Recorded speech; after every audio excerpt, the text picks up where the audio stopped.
Bien, nous allons commencer.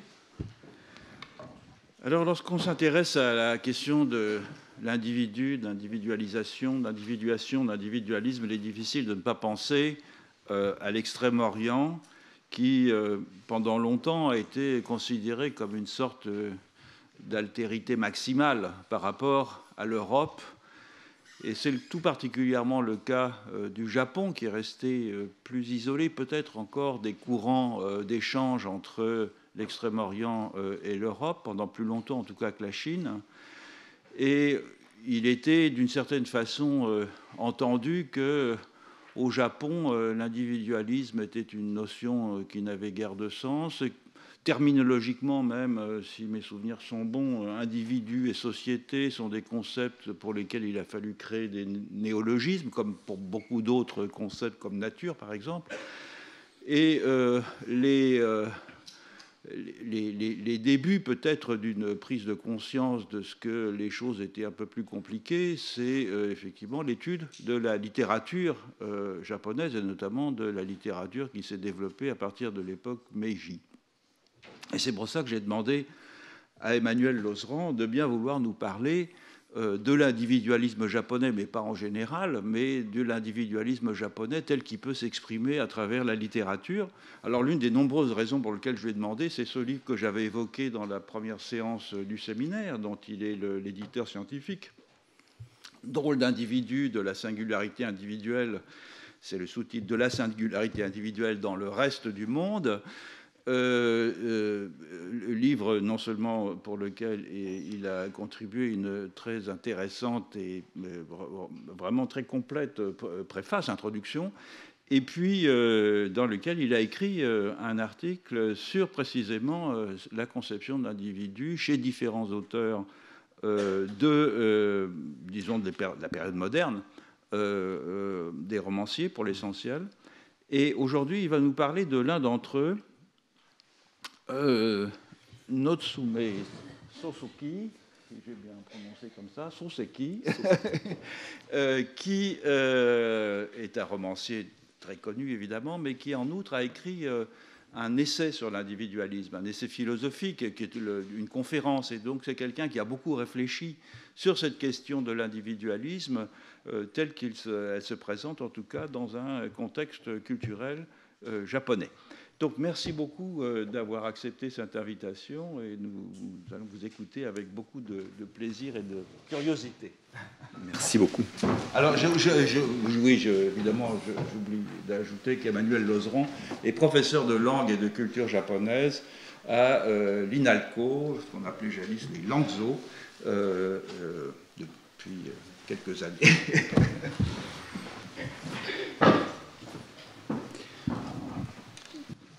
Je remercie surtout de mon côté très vivement Philippe Descola pour son invitation. Je la reçois véritablement comme un hommage à ce travail collectif donc, que j'ai initié à l'INALCO, qu'on appelle toujours les Langzo, mais c'est le surnom, en 2008, et qui donc a abouti à la publication de cet ouvrage Drôle d'individu en 2014. J'en avais envoyé un exemplaire à M. Descola pour des raisons que je dirai tout à l'heure. Et je suis ravi, vous savez, l'émotion qu'on a quand un livre trouve des lecteurs et fait son chemin, ce n'est pas toujours le cas. Donc quand ça arrive, il faut le prendre avec gratitude. Je me permets de rappeler rapidement d'où j'étais parti. J'étais parti simplement du constat qu'il existe un discours très insistant dans l'idéologie commune, mais aussi dans certaines sciences sociales, en particulier en France en sociologie, en sciences politiques, pour ne pas parler de l'économie. Discours qu'on trouve en Occident, mais aussi in the rest, dans différentes sociétés, par exemple au Japon. Discours qui est affecté de valorisation variable, parfois c'est pris positivement, parfois négativement. Discours qui a évidemment des variations, mais qui fondamentalement affirme que seul l'Occident donc aurait le privilège d'avoir reconnu, valorisé, accordé de l'importance à l'individu. Et il est clair, me semble-t-il, que l'élaboration théorique la plus poussée, en tout cas celle qui fait le plus autorité à ce sujet, est effectivement celle de Louis Dumont, donc entre société individualiste et société holiste, sur laquelle je ne vais pas revenir en détail puisqu'elle a été déjà largement évoquée. Ce discours, donc, quand je l'ai rencontré et confronté à mon expérience du Japon, c'est un petit peu la même chose que M. Descola, mais dans un ordre inverse. C'est-à-dire que moi, j'avais d'abord rencontré le Japon, des textes japonais, puis après, j'ai découvert Louis Dumont. Mais fondamentalement, j'ai eu, je crois, le même sentiment que M. Descola, c'est-à-dire un sentiment aigu d'inadéquation.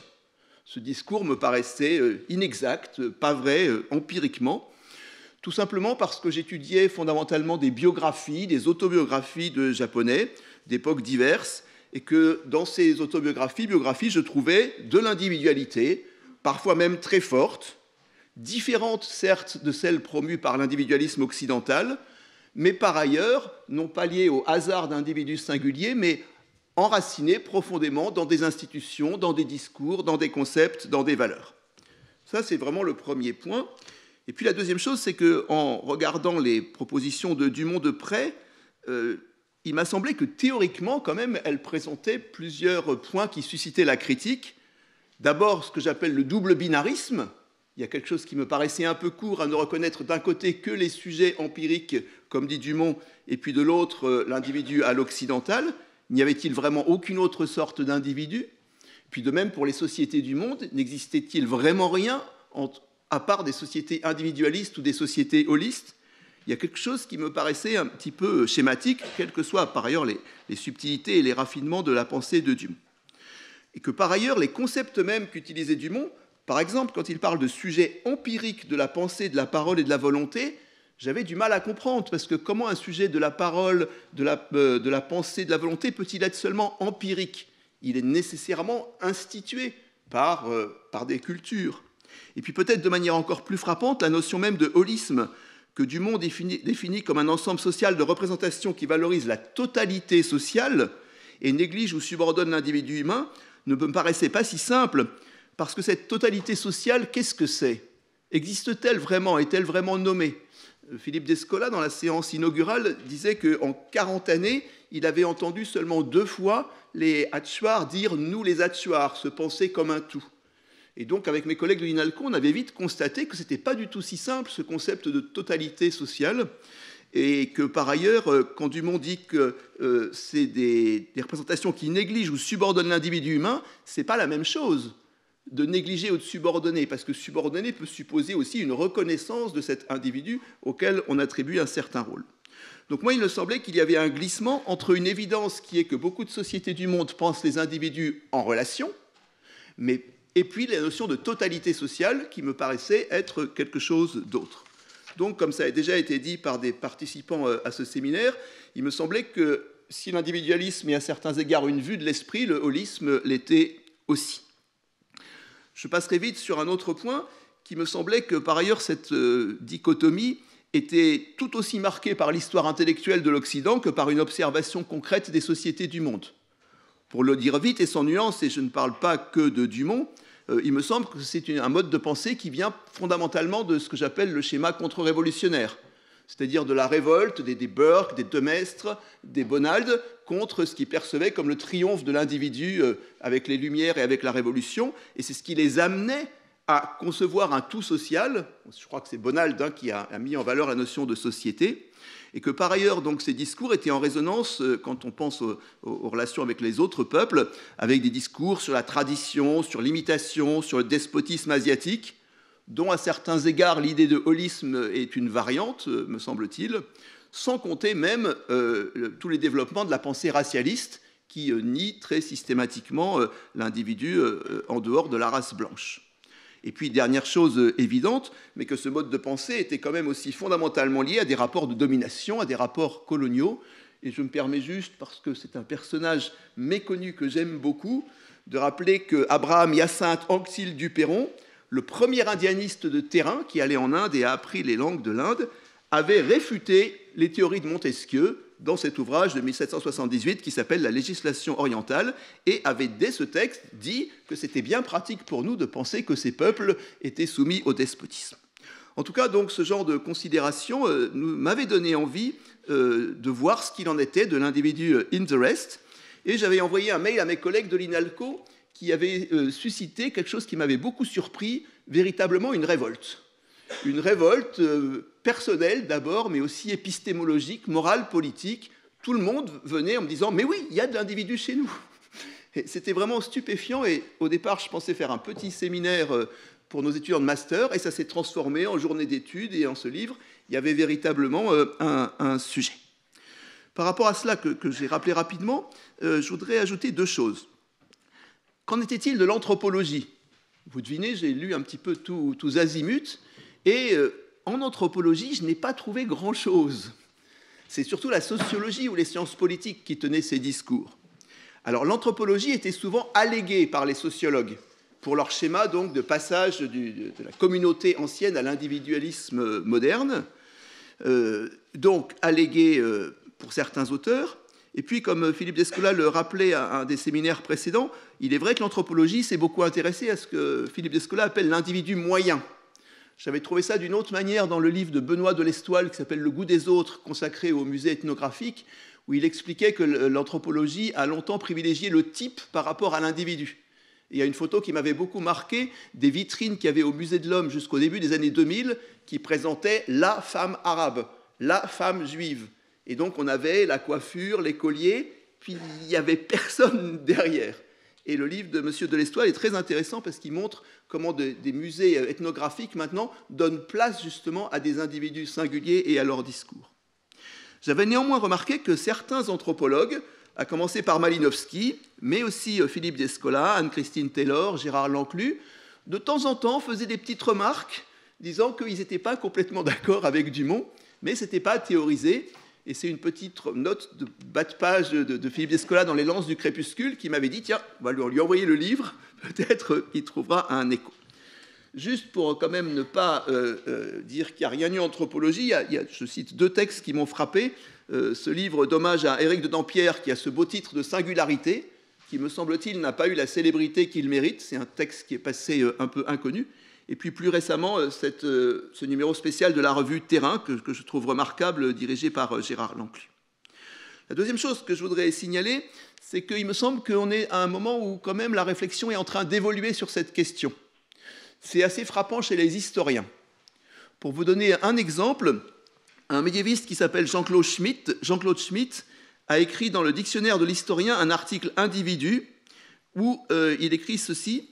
On l'aura compris, il n'y a pas une manière de définir l'individu, mais des modalités de l'individuation qui varient dans le temps et selon les contextes sociaux. Il est illusoire de vouloir attribuer une date de naissance à l'individu comme un point de départ absolu à la modernité dont il serait la figure emblématique, car chaque époque a de bons arguments à faire valoir pour revendiquer sa paternité. Donc on voit vraiment cette conception de la variété des modes d'individuation chez les historiens s'installer. Et puis, de manière très frappante, pour moi, en janvier 2019, donc il y a quelques semaines, mon collègue et ami Danilo Martuccelli, donc je dirais le sociologue français, mais justement, je crois, parce qu'il a des enracinements en dehors de la France, a écrit un article que vous pourrez trouver en ligne, qui est en espagnol. Je n'ose dire en espagnol, mais vous comprenez le titre, donc sur les variantes de l'individualisme, où il propose un schéma qu'on ne trouve, à ma connaissance, jamais chez les sociologues, qui essayent, ce n'est pas la quadripartition de Philippe Descola, mais de distinguer des types d'individualisme. Peut-être une des choses les plus frappantes, c'est ce qu'il appelle l'individualisme agentique. Il a fait un autre article que vous pourrez trouver en ligne sur Agentic Individualism, qui donc part d'une étude de terrain au Chili, en Amérique du Sud, et qui explique comment, dans des contextes où les institutions ne reconnaissent ou ne protègent pas beaucoup les individus, il se développe un type de ce qu'il appelle une forme d'hyper-individu qui a entre autres comme capacité celle de mobiliser les différents liens communautaires auxquels il appartient, mais non pas en les subissant, mais comme des ressources qu'il peut mobiliser à sa guise. Je ne vous livre là qu'un aspect du travail de Danilo. En tout cas, ces évolutions me semblent bonnes, je les accueille avec joie. Il y a une chose qui me surprend néanmoins, c'est une espèce quand même d'inertie ou de persistance de ces conceptions de société holistes. Et par exemple, dans l'article de M. Schmitt que je citais, après avoir expliqué que donc il y a une variabilité des modes d'individuation, mais en fait sous-entendu en Occident, il poursuit « Dans la ligne des travaux de Louis Dumont, la question de l'individu peut également offrir à l'histoire comparée un observatoire privilégié des différences culturelles entre Occident et Orient. » Et là, je rajoute « sikh », afin notamment de mesurer l'influence du facteur religieux entre christianisme, islam, bouddhisme, etc., sur le degré d'autonomie des individus. Et un autre médiéviste qui fait beaucoup d'anthropologie historique, qui s'appelle Jérôme Bachet, dans un livre par ailleurs très intéressant qui s'appelle Corps et âme, une histoire de la personne au Moyen-Âge, après avoir dit qu'il faut certes nuancer le schéma de Louis Dumont, dit quand même qu'il faut en garder l'essentiel, parce que son souci à lui, c'est de ne pas réduire la spécificité de l'individualisme occidental. Et donc je comprends tout à fait la spécificité de l'individualisme occidental, mais il me semble, je le maintiens, dommageable de garder cette idée de holisme qui me semble floue et peu pertinente. Pour ma part, je préfère raisonner dans le sillage fondamentalement de Norbert Elias, en termes, c'est des mots qui ont été employés ici, de configuration d'interdépendance relationnelle, ou si on préfère de configuration de socio-individuation, c'est-à-dire de ne jamais lâcher les deux aspects. Ce sont des liens sociaux qui donnent une place ou un rôle aux individus, et ces individus sont évidemment toujours inscrits dans des places et des liens sociaux. Donc il me semble que, c'est pour ça que je me sentais très en phase avec le propos de Philippe Descola, d'enquêter sur la variété des modes d'individuation ou d'émergence individuelle, sans nier évidemment la spécificité de chacun, et en étant bien conscient que notre mode occidental, donc celui qui se caractérise par la présence d'une forte idéologie individualiste, est un des modes possibles d'individuation, très particulier, mais que d'autres existent. J'entre donc dans le cas japonais. Ce cas japonais est intéressant pour une première raison qui a été rappelée par Philippe Descola, qui est qu'effectivement, le Japon a incarné souvent le lieu de l'absolutisation de l'absence d'individus, la société par excellence d'où l'individu serait absent. Je crois avoir identifié l'origine du responsable de cette idée pour l'individu. C'est quelqu'un qui est peu connu en France, mais qui a eu une influence souterraine qu'on pourrait tracer, qui s'appelle donc Percival Lowell, un individu très intéressant à divers égards, qui a écrit en 1888 un ouvrage qui me semble fondateur, qui s'appelle donc The Soul of the East, of the Far East, excusez-moi la petite erreur, qui commence par un premier chapitre, Individuality, où Lowell déploie une thèse étonnante dans sa simplicité. Il dit de la même manière que la couleur de la peau varie du nord au sud ou du sud au nord, le degré d'individualité, de personnalité varie d'ouest en est. Et donc, il explique, comme j'ai souligné, the sense of self grows more intense as we follow in the wake of the setting sun, c'est un Américain, je vous le rappelle, and fades steadily as we advance into the dawn. America, Europe, the Levant, India, Japan, each is less personal than the one before. We stand at the nearer end of the scale, the far Orientals at the other, if with us the I seems to be of the very essence of the soul, then the soul of the Far East may be said to be impersonality. Ce discours, je l'ai tracé depuis 1888, et dans une petite anthologie que j'ai publiée dans un volume dirigé par mon collègue et ami Christian Galland aux presses du Midi à Toulouse, j'ai publié une petite anthologie où quasiment une fois par an depuis 1888, un intellectuel plus ou moins important en Europe ou au Japon dit qu'il n'y a pas d'individu au Japon. Pour vous donner juste un exemple et ne pas m'étendre, puisque Roland Barthes est peut-être en France le plus célèbre des auteurs sur le Japon, dans l'Empire des signes, pour vous donner juste un exemple, il y a cette phrase de Barthes souvent citée qui explique ce qui se passe en fait quand on parle japonais. Je vous la lis. Ainsi, en japonais, la prolifération des suffixes fonctionnels et la complexité des enclitiques supposent que le sujet s'avance dans l'énonciation à travers des précautions, des reprises, des retards et des insistances, dont le volume final, on ne saurait plus alors parler d'une simple ligne de mots, fait précisément du sujet une grande enveloppe vide de la parole, et non ce noyau plein qui est censé diriger nos phrases, de l'extérieur et de haut, en sorte que ce qui nous apparaît comme un excès de subjectivité, le japonais, dit-on, énonce des impressions, non des constats, est bien davantage une manière de dilution, d'hémorragie du sujet dans un langage parcellé, particulé, diffracté jusqu'au vide. En français ordinaire, ça veut dire que si vous parlez japonais, vous fondez. Il y a une hémorragie, vous vous décomposez au fur et à mesure que vous parlez japonais. Ce ne sont là que deux exemples du rôle un peu fatigant, en tout cas pour quelqu'un qui étudie le Japon, que le Japon donc a joué dans les imaginaires occidentaux, en tout cas français, depuis au moins le XVIe siècle, ce que j'appelle le fantasme antipodal, qui fait que le Japon, par principe, serait l'opposé de tout. Alors je ne m'étends pas et je vais à quelque chose de plus intéressant, en commençant, j'espère qu'il me pardonnera, par citer non pas un texte scientifique, mais une interview de Philippe Descola, qui avait été un jour saisi par la revue Les Inrecuptibles, alors qu'il était de retour du Japon, justement, et qui nous disait « Le cas du Japon est intéressant si l'on s'attache au modèle ontologique que j'ai proposé. Au Japon, on est face à un mélange très original, une composition entre un fond animiste, manifeste dans le shintoïsme populaire des campagnes, un fond analogiste avec la tradition du bouddhisme importé de Chine et de Corée, et un fond naturaliste depuis la révolution Meiji et l'appropriation des sciences et des systèmes techniques européens. Voilà un exemple d'hybridité passionnant. » Je ne peux pas rendre compte, évidemment, dans l'ensemble de cet exemple d'hybridité. Je laisse en particulier la question du Shinto de côté. Elle n'est pas simple. Mes collègues, M. Massé, M. Rocher, nous ont appris à ne pas dire que le Shinto était un animisme au sens classique. Je les laisse discuter avec vous dans le sens que vous employez, mais je voudrais m'attacher à la case de l'analogisme. La case de l'analogisme, me semble-t-il, n'est pas la plus facile des 4 ontologies que vous avez proposées. Et je le dis de manière très, très simple, et vraiment dans une logique de séminaire, de vous dire comment j'y réagis. Il y a, me semble-t-il, d'abord une immense différence avec le naturalisme, c'est que le naturalisme, fondamentalement, est un, même s'il a des variantes. Dans la case analogisme, on a quand même beaucoup d'analogismes très très différents les uns des autres et qu'il est plus difficile d'unifier. Deuxième remarque qui me frappe, c'est qu'il y a un grand point commun avec le naturalisme et qu'a priori le totémisme ou l'animisme ne partagent pas ou peu, c'est que l'analogisme comme le naturalisme sont le lieu de naissance des sociétés, en tout cas de développement des sociétés à écriture et, pour parler comme Lévi-Strauss, de sociétés à histoire acquisitive, cumulative.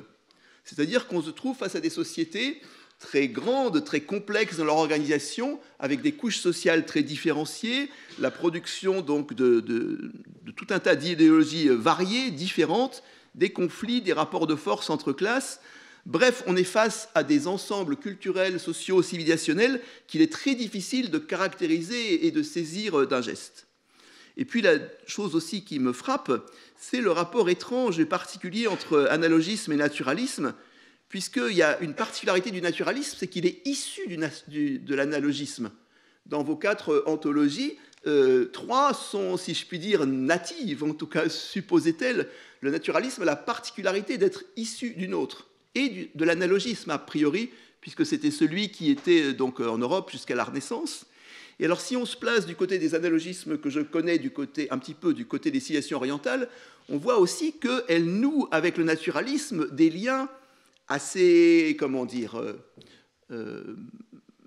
assez faciles d'un côté. Elles l'adoptent, elles le fondent, elles ne sont pas détruites par lui. C'est aussi des sociétés qui ont le mieux absorbé ou fait avec ce naturalisme. Donc, il me semble qu'il y a là des sujets très intéressants que je ne peux pas traiter en entier, et je vais donc me consacrer à cette question du régime de l'individu en régime analogiste. Dans la séance d'introduction, je reprends les éléments que vous avez proposés. Vous avez proposé, me semble-t-il, 3 thèses à propos du régime, de la question de l'individu en régime analogiste.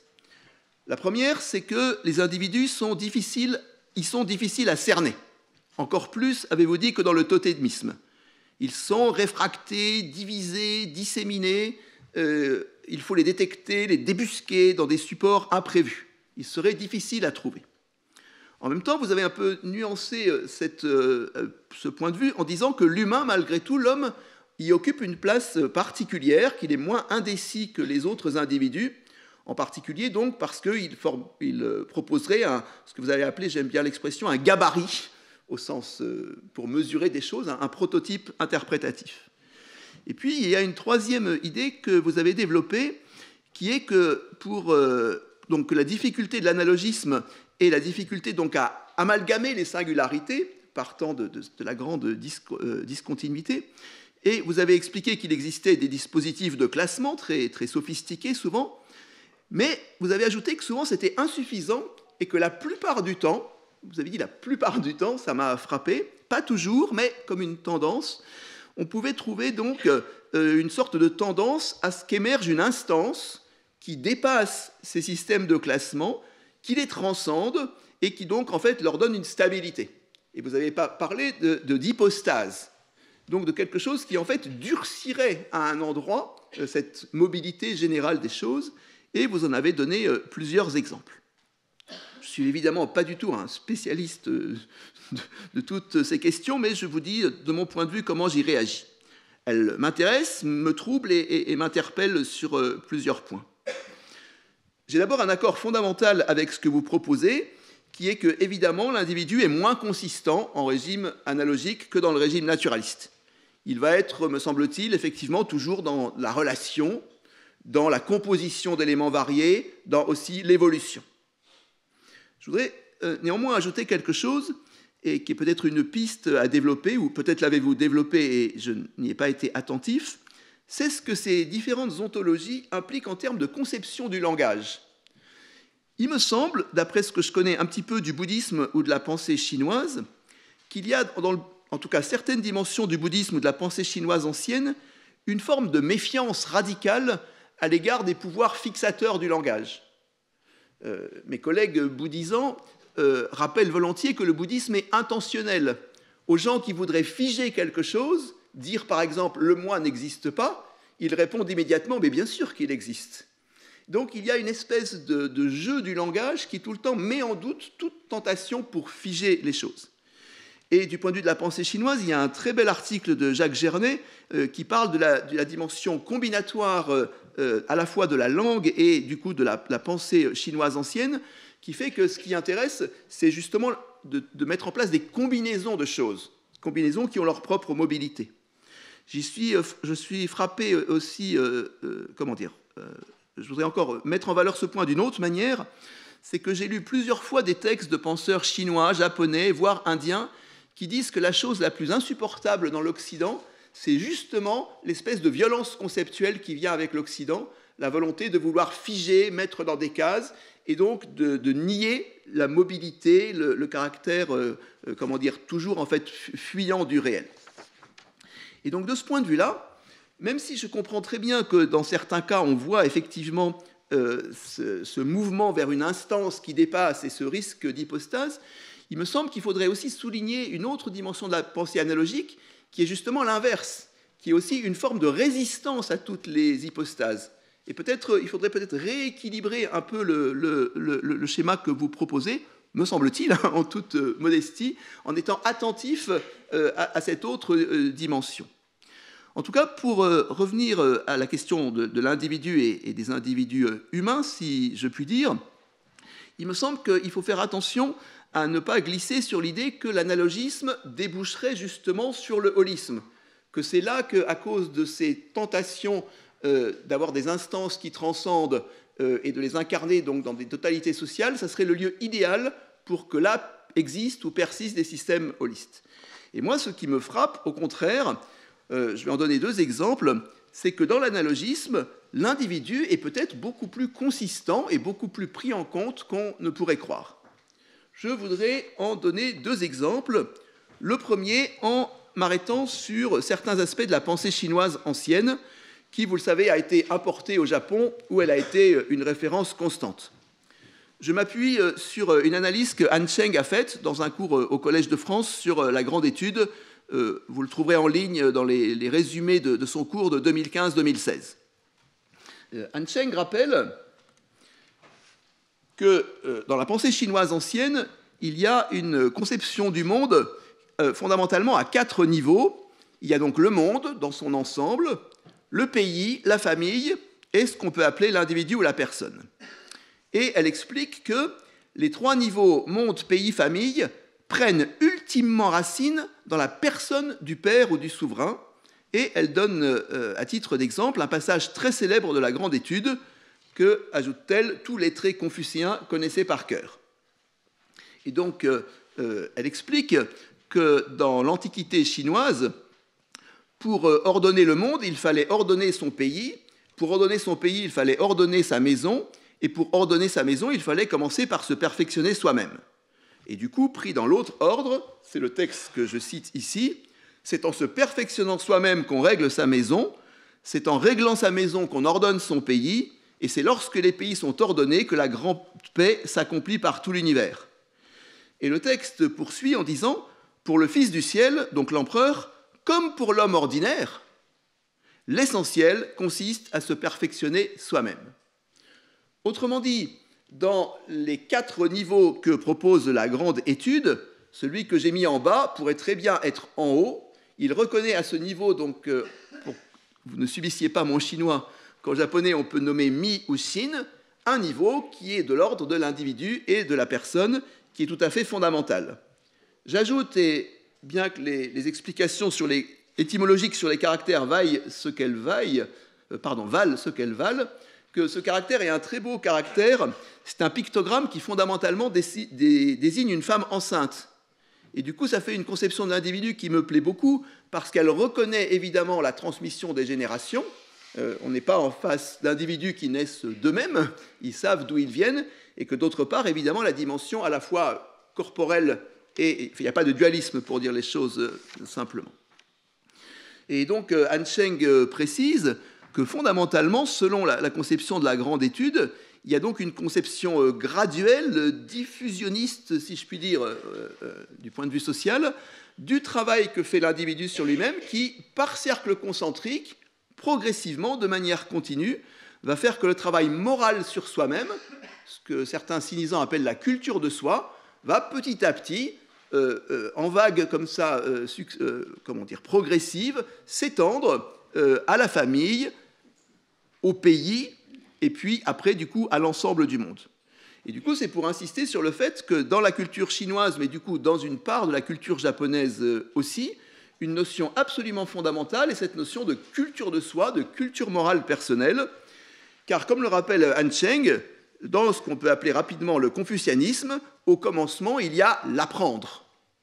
Le fait qu'une croyance fondamentale du Confucius, et puis après, poursuivie après, c'est l'idée que la nature humaine est infiniment perfectible et que le travail des humains est d'abord et avant tout de s'améliorer soi-même, de se perfectionner soi-même pour cultiver en particulier ce que les Chinois appellent la vertu d'humanité, le zhen en chinois, qui donc est le fait que l'homme ne devient humain que dans sa relation avec les autres.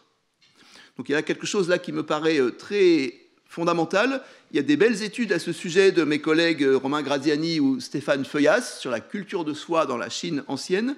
Je voudrais juste mettre en valeur un petit point, plus de détails, mais qui m'intéresse, puisque un des grands problèmes, c'est comment est-ce qu'on passe de l'analogisme au naturalisme, comment est-ce que cet analogisme présent au Japon a accueilli à certains égards si facilement le naturalisme occidental.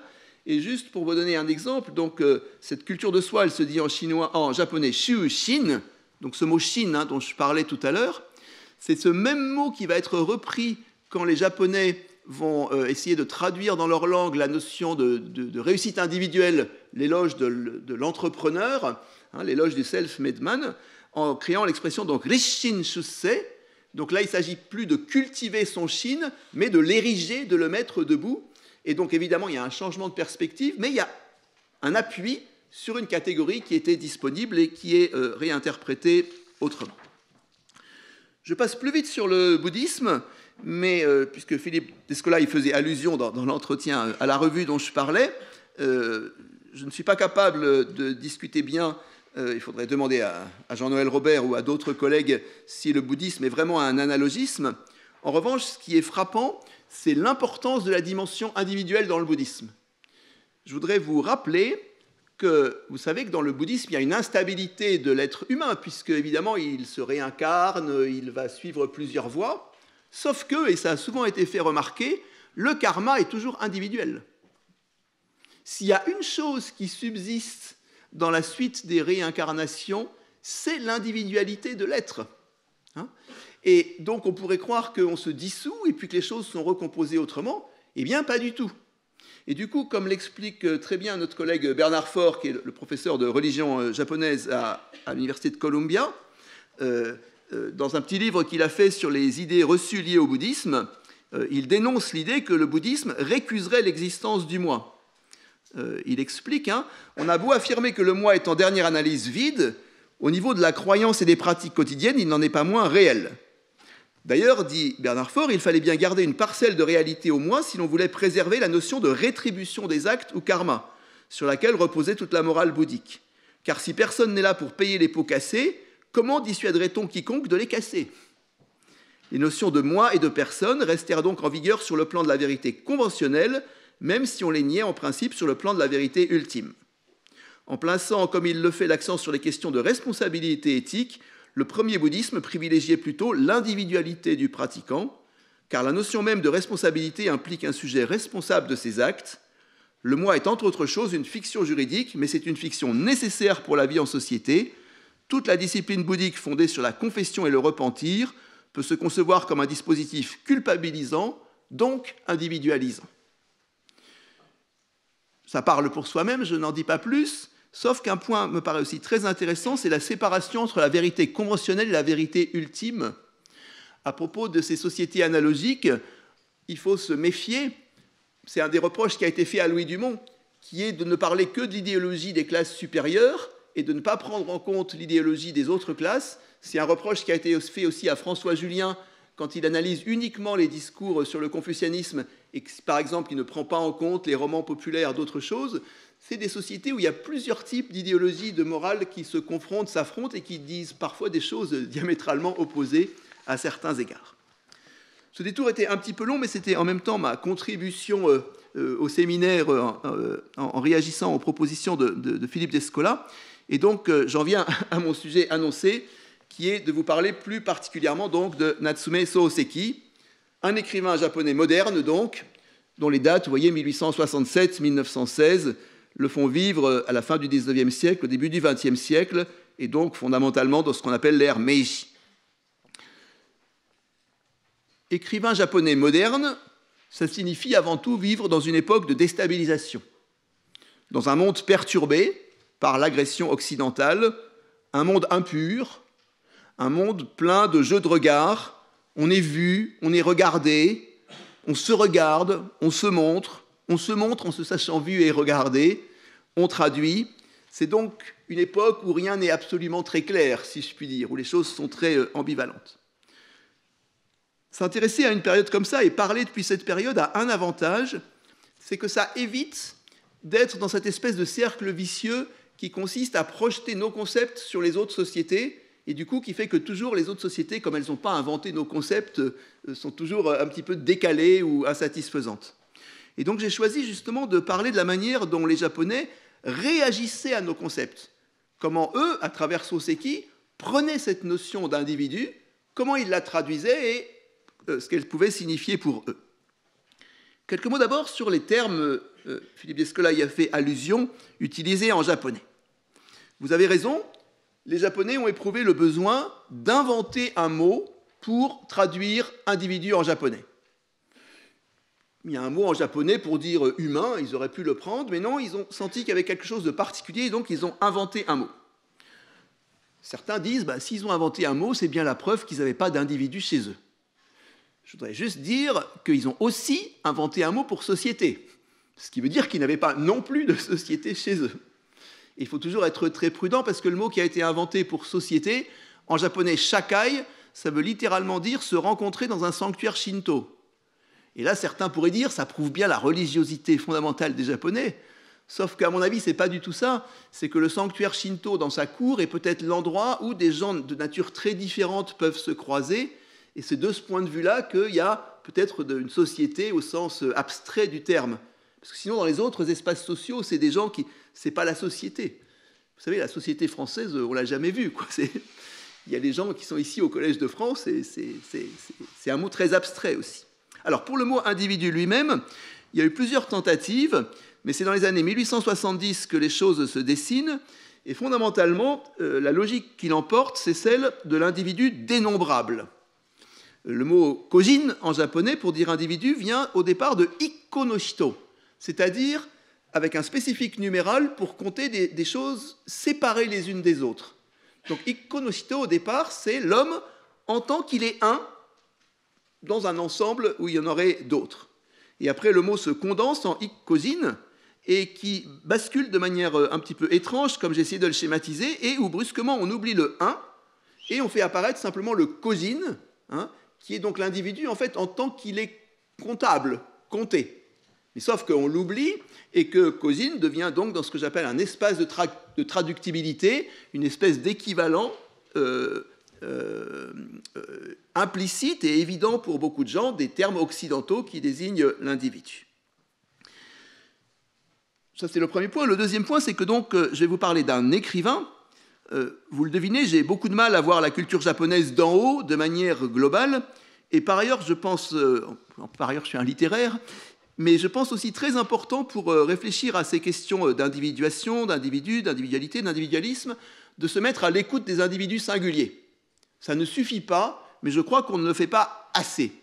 Et donc, ça me semble important, quand on veut parler d'individu, d'être capable aussi d'écouter ce que dit un individu. Alors celui que j'ai choisi ne représente en rien l'ensemble des Japonais. Je voudrais juste quand même signaler qu'il n'est pas une horreur absolue pour tous les autres Japonais, puisque c'est le romancier japonais peut-être emblématique du XXe siècle, et que donc en tout cas il a été abondamment lu et apprécié. Ça ne veut pas dire que tous les Japonais pensent comme Soseki. Je vais vous parler de 4 de ses œuvres, 2 romans, Je suis un chat et Oreiller d'herbe. Je suis un chat 1905-1906, Oreiller d'herbe 1906, mais aussi de notes que Soseki a écrites à propos de sa maladie et puis de cette conférence de 1914 à laquelle Philippe Descola faisait allusion. Je commence donc par ce roman Je suis un chat que je citerai dans la très belle traduction de Jean Chollet que j'ai juste un petit peu amendé pour que les concepts clés soient traduits avec le plus de précision.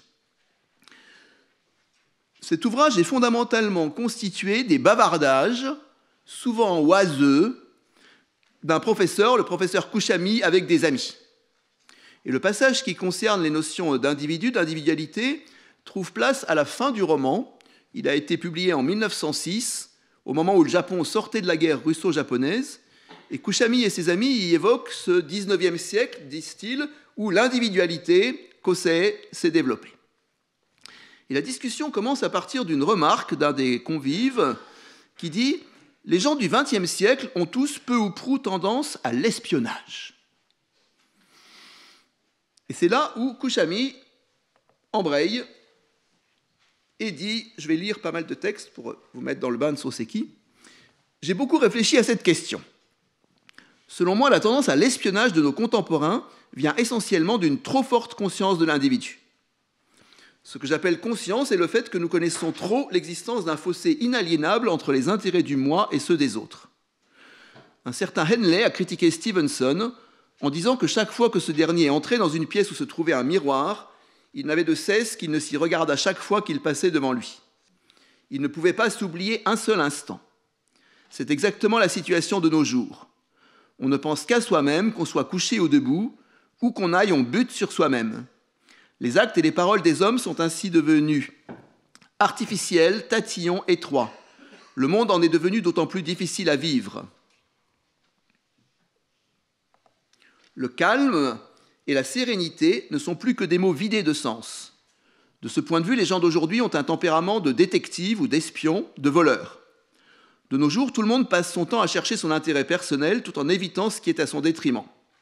L'homme d'aujourd'hui passe ses journées à s'agiter en tous sens et à faire ses petites besognes secrètes, et il ne s'arrête que dans la tombe. Un des protagonistes réagit, poursuit un peu après. Il est d'autant plus difficile d'être aimable qu'on est conscient de soi. On dit à l'ordinaire qu'avec le progrès de la civilisation, la cruauté disparaît et que les relations entre les individus deviennent plus cordiales. C'est une grossière erreur. Comment pourrait-elle devenir cordiale quand la conscience de soi est si forte chez les hommes ? Certes, tout semble paisible et calme au premier regard, mais en réalité, les relations entre les hommes sont à douleur, comme 2 lutteurs aux prises au centre de l'arène et immobiles l'un contre l'autre. Au premier abord, ils ont l'air on ne peut plus calmes, mais en eux-mêmes, ils sont comme des vagues en furie. Et à partir de là, Kushami part dans une digression assez stupéfiante que je me permets de vous lire. Je peux donc assurer que dans l'avenir, la tendance générale sera à l'augmentation des suicides. Dans 10 000 ans, on pensera au suicide comme à la seule façon de mourir. On enseignera la suicidologie au lieu de la morale. Maintenant, la police se préoccupe avant tout de protéger la vie et les biens des citoyens, mais plus tard, les agents de police iront massacrant les citoyens de ce monde avec des bâtons, comme les tueurs de chiens. Pourquoi ? Pourquoi ? Mais parce que maintenant, les gens tiennent à la vie et la police les protège. Mais dans l'avenir, les populations trouveront la vie si dure à supporter que les policiers iront les battre à mort par pitié. Certes, les gens qui auront quelque bon sens se suicideront.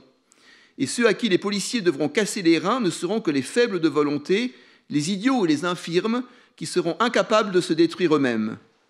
Alors ceux qui voudront se faire tuer poseront une pancarte sur leur porte d'entrée, disant par exemple « Ici, un homme ou une femme désire être tué ».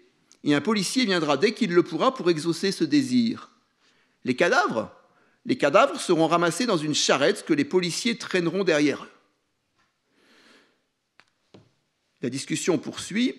Je vais peut-être passer un peu plus vite, insistant par exemple sur le fait que le mariage va devenir impossible, sur le fait que comme tout le monde veut affirmer son individualité, l'individu devient fort, mais que du coup, comme tout le monde est fort, tout le monde devient faible aussi, de manière logique, et par cette idée donc que les hommes finissent par manquer d'espace entre eux, qu'entre eux la vie devient difficile, c'est le terme clé de Soseki en japonais, kyukutsu. On se trouve à l'étroit. On étouffe, on se sent serré. On essaie de vivre en se gonflant le plus possible, à éclater, et on étouffe. Comme on est à l'étroit, on cherche toutes sortes de moyens pour se créer un peu de liberté de mouvement. Le mot en japonais est yoyu, et vous allez voir, je vais y revenir. La discussion s'arrête par cette conclusion. Je dis alors que la civilisation occidentale peut paraître assez bonne, mais en réalité, elle mène à un échec. En revanche, l'Orient s'est toujours appliqué à la discipline de l'esprit, et c'est lui qui a raison. Voyez donc, tout le monde devient neurasthénique par suite du développement de l'individualité. Et quand la situation est sans issue, on comprend alors seulement la valeur du précepte. Le peuple, gouverné par un bon roi, vit dans l'absence de contraintes. On comprend qu'il ne faut pas mésestimer l'importance du précepte, ne pas agir et le peuple s'amende. Quelques remarques de commentaires. La première, c'est qu'on ne sait pas si tous ces propos sont du lard ou du cochon. Ce sont des personnages qui parlent, pas Soseki. Ces personnages sont souvent hâbleurs, disent souvent n'importe quoi, ne sont pas nécessairement respectables. Donc je ne voudrais pas dire qu'il y a dans ces propos la pensée de Soseki. Personne ne serait capable de le dire. Mais en revanche, ce qui me semble intéressant, c'est que pour ces personnages, il n'y a quand même aucun doute que l'individualisme vient de l'Occident, d'une part, et que d'autre part, il s'est répandu vite et sans problème au Japon, qui n'y a offert aucune résistance.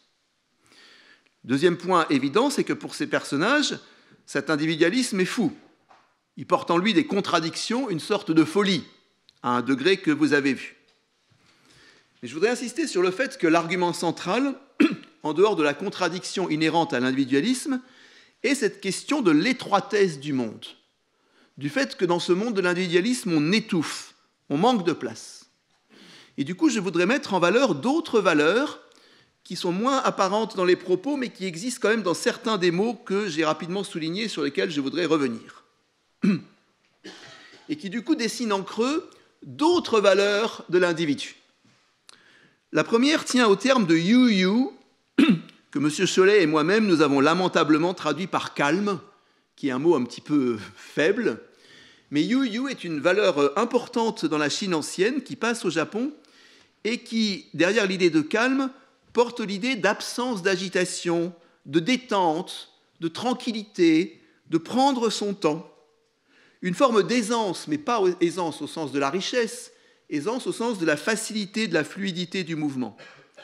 Comme je l'ai mis en valeur, et de nouveau avec les bémols qui conviennent quand on parle des caractères chinois, vous avez dans le caractère chinois en bas une partie qui est le cœur, qui désigne donc le fait que c'est le sentiment qu'on éprouve, mais ce que j'ai mis là, la partie haute, est une partie qui, semble-t-il, indiquerait le fait qu'on verse de l'eau dans le dos d'un personnage, non pas pour lui faire une farce, mais c'est ce sentiment de l'eau qui s'écoule, plutôt quand vous prenez votre douche agréable le matin. Ce bonheur de la fluidité des choses, qui me semble très intéressant comme notion. La deuxième notion, qu'on a traduit de manière assez faible aussi, et moi je n'ai pas de meilleure idée, par sérénité, c'est en chinois, en japonais, la notion de shōyo, qui a un sens proche de la précédente, mais qui apporte l'idée supplémentaire, surtout dans l'expression Shoyo Jijaku, qu'il ne sert à rien de s'agiter inutilement face aux crises. Donc l'idée qu'on peut rester imperturbable même dans les difficultés. Cette expression est parfois prise en mauvaise part dans la tradition chinoise, mais souvent en bonne part. Et le mot qui m'intéresse le plus, c'est un mot très courant en japonais actuel, très banal, contrairement aux deux précédents, qui est le mot yoyu. Yoyu, ça se dit de manière très très courante en japonais, jikan no yoyu, avoir le temps. Okane no yoyu, ne pas être dans la gêne. Ça ne veut pas dire qu'on est richissime, hein. Ça veut dire que voilà, il n'y a pas de gênes qui sont provoqués par. Ce terme yoyu est un terme extraordinaire en japonais. Si on décompose le caractère, à gauche, il y a la clé du vêtement. Et à droite, il y a un élément qui signifie la vallée. C'est l'idée que dans un vêtement, on n'est pas serré, justement. Et j'ai trouvé sur Internet une image que j'ai trop aimée, qui met en valeur ce mot de yoyu, avec un kimono de judo. Et vous avez les petites flèches qui vous montrent ce que c'est que yoyu, exactement, vous voyez. Et je pense que ça vaut aussi là. C'est-à-dire que quand vous faites du judo, ou un art martial, il est très important de ne pas être gêné dans vos mouvements. Donc c'est une forme de liberté, mais pas celle très célèbre que j'ai mis à droite, une liberté beaucoup plus simple, beaucoup moins absolue, beaucoup moins prétentieuse, mais qui fait que la vie se vit paisiblement, agréablement. Et donc ce terme de yoyu, c'est ce terme que Soseki met en valeur, qu'on peut traduire par latitude, marge de mouvement, marge de manœuvre, et donc liberté au sens physique, technique, le jeu fonctionnel aussi, pour ceux qui ont fait de la technologie, qui permet que les choses fonctionnent sans gêne, sans contrainte. Et ce que je disais sur des mots, on peut le retrouver dans les allusions à des textes chinois qui étaient dans le texte de Soseki, quand il dit, il parle du peuple gouverné par un bon roi qui vit dans l'absence de contraintes. C'est une allusion très précise à un texte de Confucius et à une expression donc, que je vous ai mis en valeur, en japonais to-oto. Alors c'est un terme qui a plusieurs sens en chinois. Dans les traductions de Confucius que j'ai consultées, il est pris avec le sens de grand, vaste, pour parler de la vertu du souverain. Mais l'autre sens qui existe et qui est celui auquel recourt Soseki, c'est justement cette notion d'absence de contrainte, d'absence de restriction. Et de même, la référence à Lao Tse qui a dans le ne pas agir et que le peuple s'amende, et aussi sur le fait qu'un pays bien gouverné ne doit pas être gouverné par la violence, la contrainte, les règles, mais au contraire par la vertu de l'exemple moral du souverain qui va se diffuser sans effort par cercle concentrique dans l'ensemble de la population.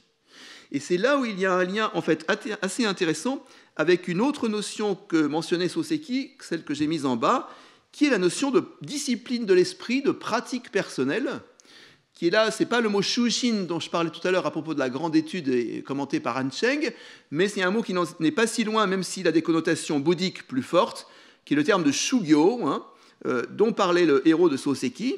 Shugyo, donc pratique sur soi, pratique de perfectionnement individuel, pour atteindre justement une forme de fluidité, d'aisance dans son comportement avec les autres. Autrement dit, on voit que Soseki dresse un contraste entre deux types d'individus.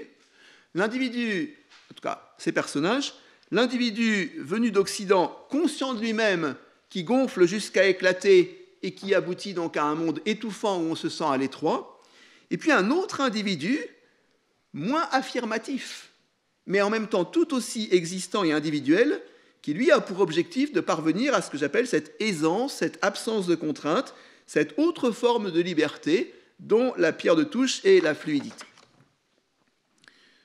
Je passe maintenant à un deuxième roman qui s'appelle Oreiller d'herbe, paru juste quelques mois après, en 1906. Oreiller d'herbe en japonais se dit Kusamakura. Kusamakura, c'est un terme qui en poésie renvoie immédiatement à l'image du voyage. Le voyageur, au bord de la route, le soir, fauche quelques herbes pour se faire un oreiller. Donc ça évoque immédiatement ce monde du voyage. Le personnage principal de ce roman, qui est le narrateur aussi, rentre d'un voyage en montagne, à pied, et il redescend dans ce qu'il appelle le monde réel. Je me suis donc laissé entraîner dans le monde réel. J'appelle monde réel l'endroit où l'on voit des trains à vapeur. Rien sans doute ne représente mieux la civilisation du XXe siècle que le train. On remplit une boîte avec quelques centaines de personnes bien serrées et elle avance avec fracas. C'est impitoyable. Les hommes que l'on a ainsi entassés vont tous à la même vitesse. Ils s'arrêtent tous à la même gare et sont semblablement soumis à un même bain de vapeur bienfaisant. Les gens disent qu'ils prennent le train. Moi, je dis qu'on charge les voitures. Ils parlent de voyage en train. Moi, je dis que c'est du transport de fret. Rien n'a bafoué autant l'individualité, en japonais kosei, que le train. Cette observation donc, de certains aspects de la civilisation du XXe siècle commençant, incarnée donc par le train, m'inspire plusieurs commentaires. Le premier, évident, c'est ce sentiment de la réification, de la chosification des humains par l'évolution technique. Les humains deviennent des éléments interchangeables que l'on traite en masse. Et puis, la deuxième chose qui m'intéresse, c'est que l'individualité, selon ce narrateur, y est bafouée. Mais qu'est-elle cette individualité qui n'est pas définie? On ne peut la saisir qu'en creux. C'est ce qui justement échapperait au traitement que le train fait subir aux humains. Qu'est-ce que serait donc de l'individualité? Ça serait ce qui échapperait au même, au nombre, à la masse, à la normalisation. C'est ce qui serait différencié, singularisé. Chacun sa vitesse, chacun sa gare. Pas de bain de vapeur obligatoire. Autrement dit, la marche à pied, l'idéal du voyage, où chacun va à son rythme, s'arrête quand il veut et se lave quand il veut. Et puis la deuxième chose, c'est la préservation d'un principe actif. Parce que ce que j'ai tenté de traduire en japonais en opposant les formules, et quand j'ai dit on charge les voitures, c'est du transport de fret, en japonais c'est toujours exprimé par des passifs.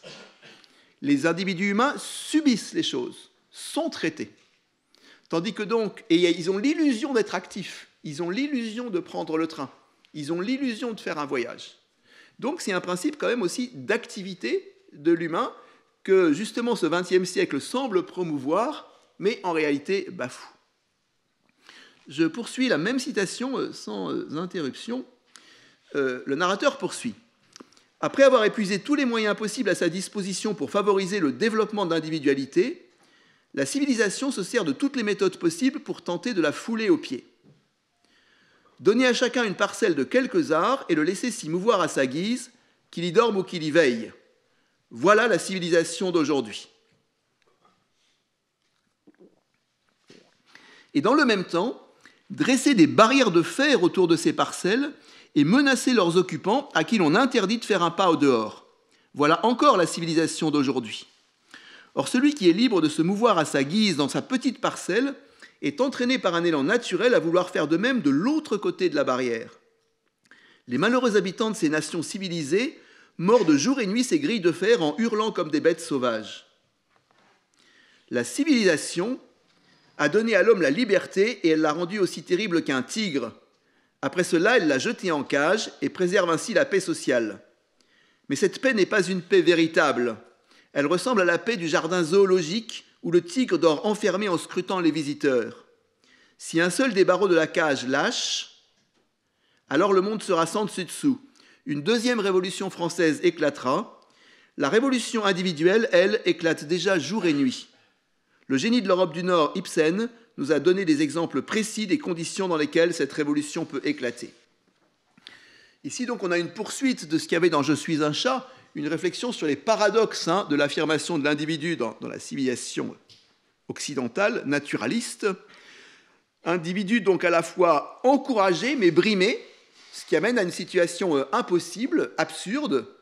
Ce qui dit en plus de « Je suis un chat », c'est le danger social, la peur, le risque de la violence, des révolutions. Et ce passage se termine par ce dernier passage, ce dernier moment. On retourne au train. Chaque fois que je vois un train rouler furieusement et sans discernement, chargé d'hommes traités comme des marchandises, je ne peux m'empêcher de mettre en relation les individus enfermés dans leur compartiment voyageur d'une part, et d'autre part ces voitures de fer qui ne prêtent aucune attention à l'individualité de chaque individu. Et alors, danger, danger, je crois qu'il y a danger si l'on n'y prend pas garde. La civilisation d'aujourd'hui déborde de pareils dangers. Les trains qui avancent à l'aveuglette dans les ténèbres en sont de bons exemples. On revient à l'image première du train en ajoutant une dimension visionnaire et donc en insistant sur cette modalité technique de la destruction de l'individualité des individus par le train. Nous sommes en 1906. 1906, c'est l'année de la parution d'un livre qui, à mon goût, n'est pas assez connu en France. Je cherche tout le temps à le promouvoir. The Jungle d'Upton Sinclair, un livre sidérant qui décrit l'horreur de la condition ouvrière, animale, mais du coup alimentaire de notre XXe siècle commençant, dans les abattoirs de Chicago, aux mains des trusts de la viande. Je conseille vraiment la lecture de ce livre, qui me semble un des livres fondateurs qui éclaire profondément le monde qui est le nôtre.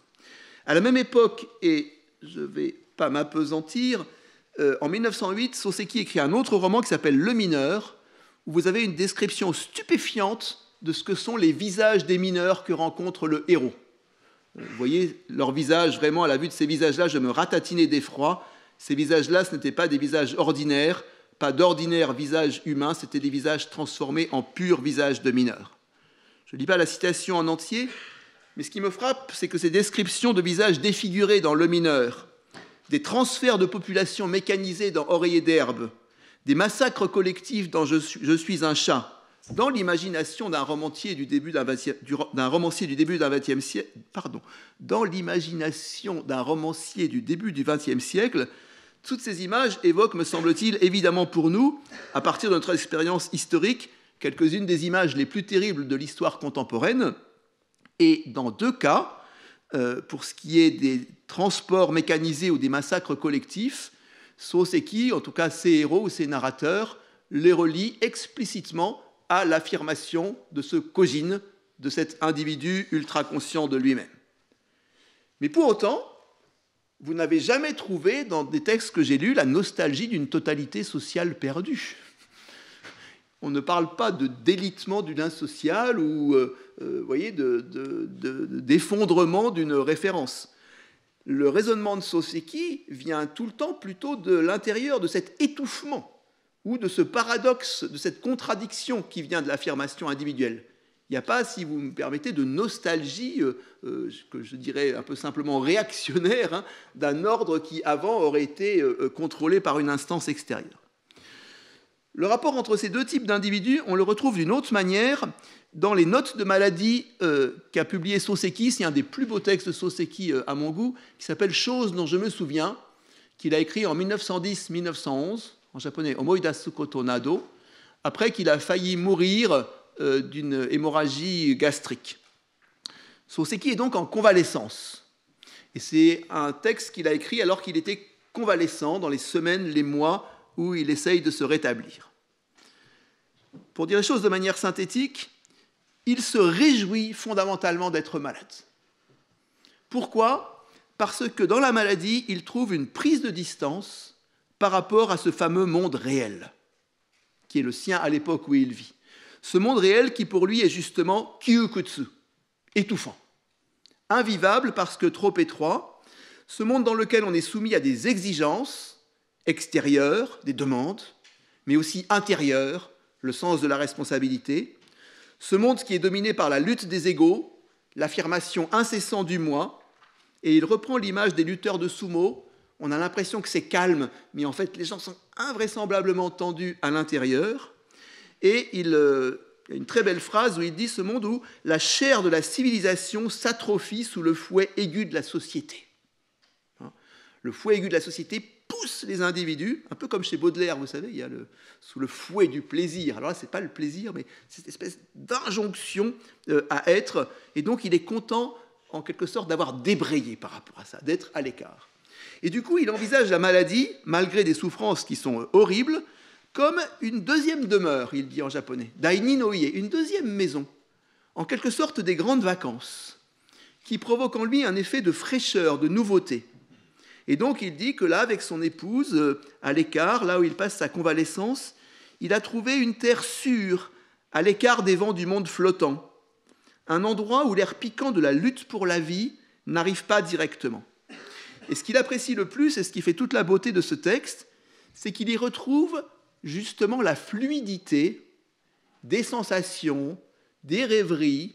Il échappe à cette espèce d'exigence constante qui pèse sur lui. Et ça l'amène de manière très intéressante à écrire des poèmes. Des poèmes dans le style ancien, c'est-à-dire des haïkus ou des poèmes chinois. Et il parle de manière très belle de l'état qui est le sien quand il écrit ses poèmes. Je vous cite, « Quand on est malade, on a l'impression d'être éloigné d'un pas du monde réel. Les autres aussi vous considèrent avec bienveillance, comme s'ils vous mettaient un pas en dehors de la société.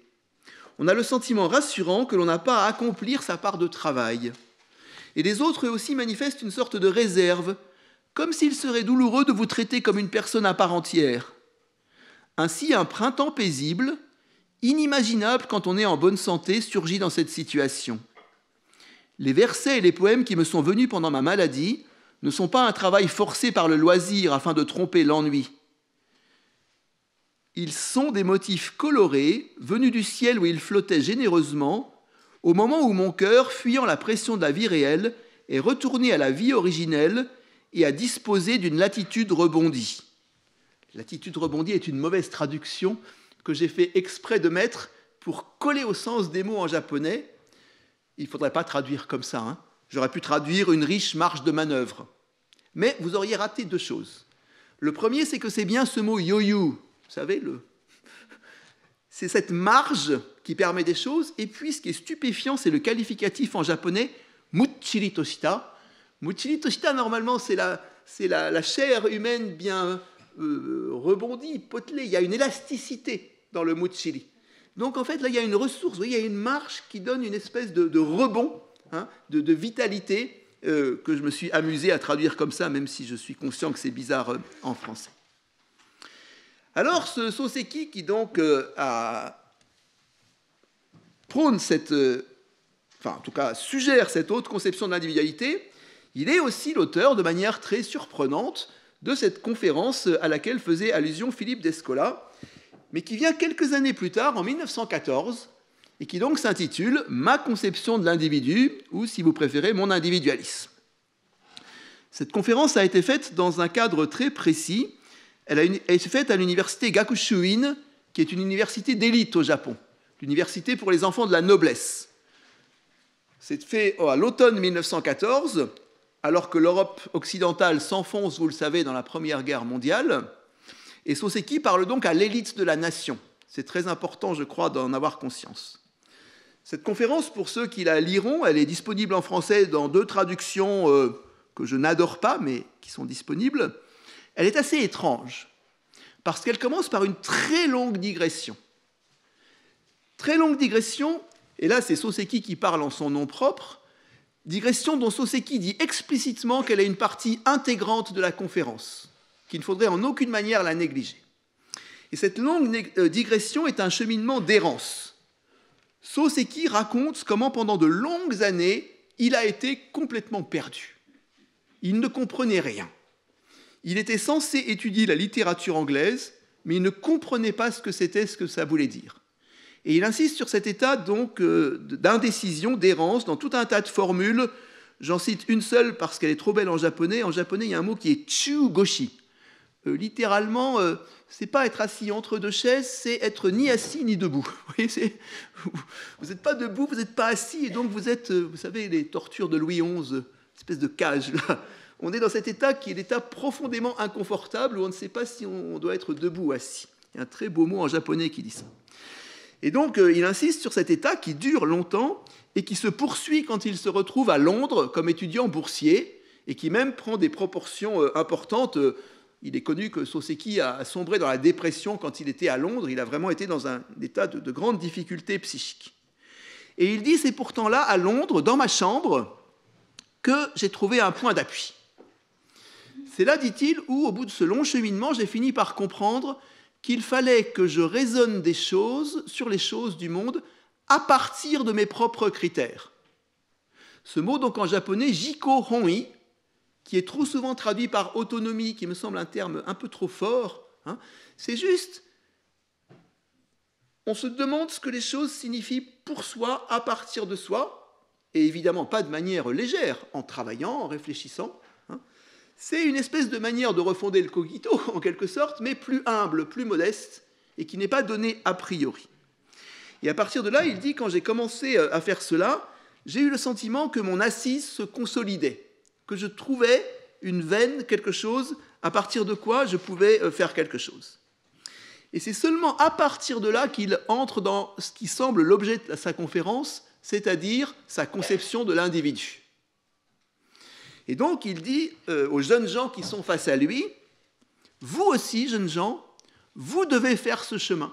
C'est votre responsabilité pour trouver la veine de minerai, pour que votre pioche touche le filon qui est le vôtre. Et c'est seulement à partir de là que vous trouverez une assise. Alors en japonais, on dit shirio otoshitsukeru, littéralement poser ses fesses, sauf que fesses en japonais est moins vulgaire qu'en français. Donc trouver son assise, on peut traduire par exemple. Et si vous trouvez cette assise, à ce moment-là, votre individualité, kosei, pourra se développer. Et il insiste énormément sur l'importance de ce point-là. C'est le premier point donc, de cette deuxième partie. Il leur dit ensuite, vous qui êtes des jeunes gens bien nés, riches, destinés aux plus hautes fonctions, vous aurez l'argent et le pouvoir. C'est des instruments formidables, mais des instruments dangereux. Il faut vous en méfier. Ces instruments vous donnent une responsabilité, parce qu'ils portent en eux un risque terrible qui est d'écraser l'individualité d'autrui. Donc il faut absolument trouver des éléments pour balancer, pour contrebalancer ces éléments. Et c'est pour ça qu'il dit d'une manière qui peut paraître un peu évidente, il faut que le pouvoir soit balancé par le devoir, il faut que l'argent soit compensé par un sentiment de responsabilité. Et puis il dit, il faut vous méfier, il ne faut pas prêter l'oreille à ceux qui prônent la subjectivité, la conscience du moi, ceux auxquels on a déjà fait allusion. Il dit, ces gens-là, justement, ne prêtent pas attention à autrui. Et en plus, ces gens-là partent de l'affirmation préalable de l'affirmation de soi. Ils n'ont pas fait le cheminement qui amène à trouver sa veine propre à partir de laquelle développer son individualité. Vous voyez, ils inversent en quelque sorte le raisonnement. Et Soseki résume son propos de la manière suivante en disant « On ne peut pas développer son individualité, utiliser le pouvoir ou l'argent, si l'on n'a pas d'abord recouru à ce que j'ai marqué ici, et il emploie le mot shuyo, la formation de soi, qui est un autre mot donc, qui renvoie à ceux qu'on a vus avec Hancheng ou déjà avec Soseki, cette notion donc de culture de soi-même. Et puis il ajoute une deuxième notion, il est aussi tout à fait important d'être gouverné par ce qu'il appelle la dignité personnelle. En japonais, c'est le terme jinkaku, une espèce de construction morale de soi-même qui sert en quelque sorte de garant. Donc, nous dit Soseki, dans ce sens, je prône l'individualisme. Mais dans ce sens. Et dans ce sens, je ne crains pas d'affirmer qu'il faut rendre notre vie la plus individuelle possible. Et il précise aussitôt, il n'y a là rien qui puisse menacer l'État, et on ne fera pas l'économie de la tristesse liée à l'individualisme. Deux notions qui sont importantes et qui, me semble-t-il, fondamentalement s'expliquent par le contexte historique qui a changé entre 1910 et 1914, et qui a changé parce que l'État japonais est devenu, en l'espace de quelques années, beaucoup plus répressif. Il y a eu une répression massive dont l'affaire du crime de lèse-majesté est l'incarnation principale, mais où des idéologues, en particulier celui que j'ai marqué, Inoue Tetsujiro, se sont mis à traiter l'individualisme comme l'ennemi principal, et à dire qu'il y avait un ferment venu d'Occident qui rongeait la belle totalité sociale japonaise. Et donc, du coup, on voit une dimension d'intervention politique, me semble-t-il, de Soseki, qui, du coup, alors que dans les textes d'avant, il critiquait la mise en valeur de l'individu à l'occidental, là, une politique plus nuancée, pour essayer, me semble-t-il, de trouver un chemin, donc, entre cette répression qui vient de l'État et puis l'affirmation naïve de soi. Je reviens juste sur ces deux notions très surprenantes. Il y a une espèce de tristesse dans cette conférence. Soseki dit que voilà, cet individu, il faut le développer, mais vous voyez, c'est moins gai, moins joyeux que... On a perdu un petit peu le yo-yo, la fluidité, l'aisance. Il y a une morale un peu différente, un peu de protection, de défense, où Soseki essaye de fabriquer une espèce de morale avec cette tristesse, et où là apparaît pour le coup dans le proverbe japonais Makki zappo demo tawa ni natte ireba kokoro joubu desu, j'ai traduit le rondin en fagot se sent en sécurité, là et seulement là apparaît une espèce de nostalgie pour un tout, mais qui est formulé non conceptuellement à travers un proverbe. Quelques éléments de conclusion rapides. Je vous ai donné là, vous le devinez, vous le comprenez, un tout petit exemple très localisé d'une réflexion sur l'individu au Japon, dans le Japon moderne. Ce Japon donc agressé par l'ontologie naturaliste, incarnée par les Américains d'abord, suivi par les autres, lié donc à un écrivain, et vous voyez qu'il y a des positions différentes d'ailleurs en l'espace de quelques années. Beaucoup d'autres écrivains auraient pu me servir de point de départ. Je me permets de montrer ces photos parce que je pense que, sauf pour quelques japonisants dans la salle, elles ne vous évoquent rien. Si je vous disais les noms, ça ne vous évoquerait pas plus. Et pourtant, vous devinez tous qu'il y a des sacrées individualités. Et donc, je relance mon appel général à la population. Nous manquons de biographies, d'abord de recensement des autobiographies, qui sont beaucoup plus nombreuses qu'on ne croit à travers le monde. Et nous manquons de biographies qui permettent de savoir véritablement ce qu'il en est de la constitution individuelle d'individus séparés. Donc je ne suis pas du tout un ennemi des théorisations conceptuelles qui sont aussi nécessaires, mais il me semble qu'il nous manque pour beaucoup de peuples, de cultures, de sociétés, de civilisations, des parcours individuels que nous pourrions analyser, connaître, et en comprenant comment dans une société donnée, ils ont pu prendre sens. Je me suis concentré, parce que c'est mon domaine, sur le Japon moderne, mais d'autres époques du Japon auraient donné accès à d'autres modes d'individualité ou d'individuation. Je me permets juste de vous donner 3 références qui me semblent facilement accessibles en français ou en anglais. D'abord, la magnifique traduction par Jacqueline Pigeot des Mémoires d'une éphémère. On est là au Xe siècle, on est là avec une femme qui donc a une intériorité extrêmement intéressante que Madame Pigeot traduit et aussi analyse remarquablement bien dans sa préface. Évidemment, ce sera très différent. Et puis l'ouvrage formidable que j'ai mis au milieu, vraiment un ouvrage remarquable de mon ami François Lachaud, qui là, on y avait fait allusion, parle de l'excentricité japonaise à l'époque d'Edo, et donc met en valeur des modèles d'individualité excentrique. Et puis j'ajoute un dernier livre en anglais, The Taming of the Samurai, qui est un livre extrêmement intéressant parce qu'on présente souvent les guerriers japonais justement comme des gens sans moi, qui obéissent à leur seigneur, etc.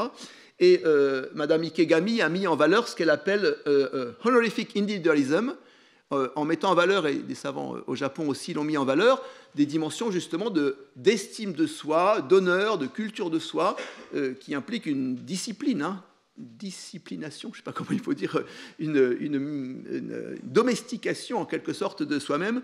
Donc c'est juste pour vous dire que le Japon est très riche en matériaux pour la réflexion sur l'individuation. J'ajoute, c'est mon deuxième point, que je suis très conscient évidemment que le Japon présente des formes de pression sociale lourde, de coercition. Ne me faites pas dire ce que je n'ai pas dit. Je n'ai pas dit que c'était un paradis de l'individu, ça me semble évident, mais ce n'est pas non plus métropolis, pas plus que d'autres sociétés. Que j'ai voulu mettre en valeur 2 ou 3 dimensions qui me paraissent pas souvent perçues. Cette dimension donc de l'aisance du jeu, de la décontraction, de l'individu avec du yo-yo, l'individu modeste, mais fluide. Et puis l'importance, là, plus évidente, mais considérable, du rapport à soi-même, de la culture de soi, de la formation morale de soi-même. Et puis plus en mineur aussi, la dimension de la maladie. Ça me semble fondamental de réfléchir au rôle individualisant de la maladie, je pense, dans beaucoup de sociétés. La maladie décale les liens sociaux. Enfin, je termine par une dernière chose. Le Japon, la culture japonaise sont traversées de multiples tensions, conflits. Il y a beaucoup de possibles au Japon. Il y a beaucoup, donc, justement, d'ontologies qui s'y rencontrent. Et c'est par rapport à la notion d'hybridation que je voudrais faire ma dernière remarque. Hybridation n'implique pas nécessairement peut-être une fusion ou une combinatoire absolue qui ferait que les choses s'intègrent. Une dimension peut-être frappante au Japon, c'est que des choses peuvent y coexister assez tranquillement, sans nécessairement être fondues les unes dans les autres. Et donc avec une idée qui, du coup, rejoint cette autre dimension de l'analogisme, c'est qu'il y aurait peut-être, et ce serait le contraire de l'instance qui dépasse, un autre potentiel de l'analogisme qui serait d'avoir un rapport un peu détendu, y compris aux ontologies, y compris à l'ontologie naturaliste, qui fait qu'à la fois on pourrait l'apprendre et puis ne pas y céder complètement.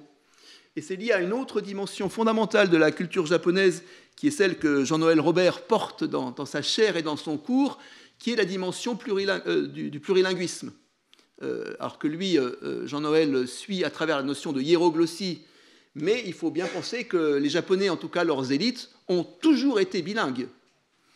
Avant avec le chinois, maintenant avec l'anglais ou des langues occidentales, et qu'il y a dans cette manière d'avoir plusieurs répertoires à sa disposition, sans nécessairement chercher la cohérence entre eux, un formidable gisement d'individualité qui est la possibilité de choisir, je le dis de manière un peu avec un grain de sel, mais y compris son ontologie. Et ça, c'est peut-être une des dimensions de l'analogisme, plus peut-être que des autres ontologies, dans leur rapport mutuel les unes avec les autres. Merci beaucoup pour votre attention.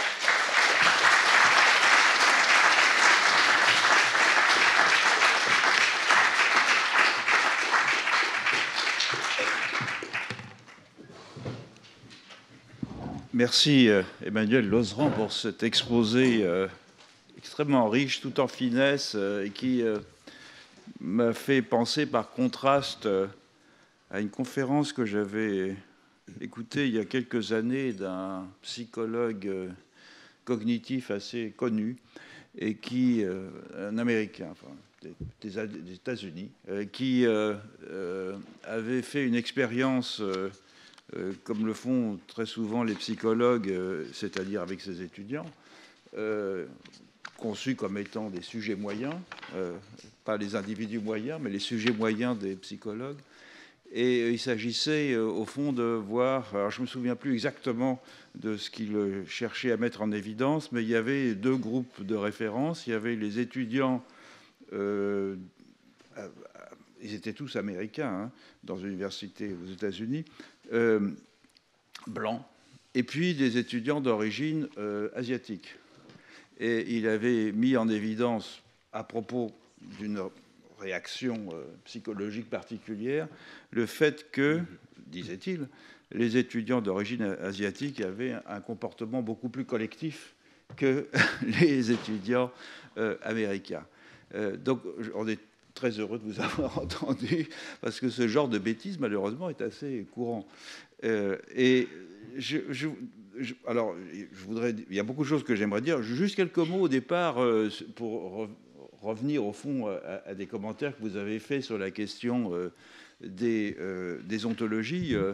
Je ne me suis pas exprimé au-delà d'un entretien dans les arts occultibles, en effet, sur cette question, parce qu'elle est d'une telle complexité que je préfère laisser à des gens qui, comme vous, sont des spécialistes de ces aires culturelles, en particulier du Japon et de la Chine, le soin d'en parler et de juger, au fond, si les propositions que j'ai pu faire pouvaient avoir une quelconque pertinence pour des spécialistes de ces aires culturelles. Je rappelle simplement qu'au fond, ces grands modèles que j'ai proposés sont des modèles contrastifs, et donc ce n'est pas des modèles qui décrivent des situations empiriques, mais c'est des modèles qui visent à contraster des propriétés formelles de certains systèmes pour en somme, en les mettant en évidence, tenter de comprendre des systèmes de variation. Et donc, à l'évidence, elles ne peuvent pas embrasser toutes les situations, et je vous suis très reconnaissant d'avoir mis l'accent sur certaines des caractéristiques de l'analogisme bouddhiste,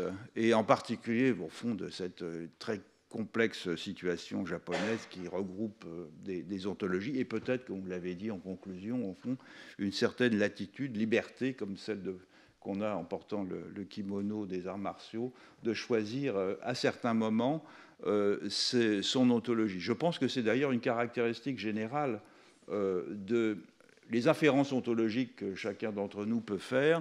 Elles sont de toute nature, c'est-à-dire qu'on peut faire des inférences analogistes ou naturalistes ou totémiques à tout moment, en fonction des circonstances. Et c'est simplement lorsqu'elles sont systématisées, telles qu'on peut les percevoir par l'analyse dans une ère culturelle, qu'on peut parler d'une ontologie.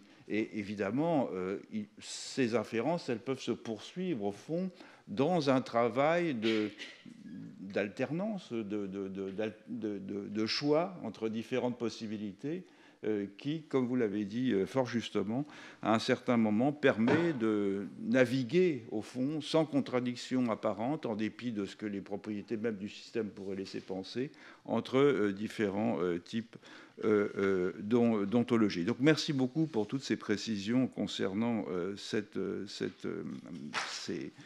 au fond la question de la combinaison, de l'hybridation ontologique en Extrême-Orient, au Japon en particulier.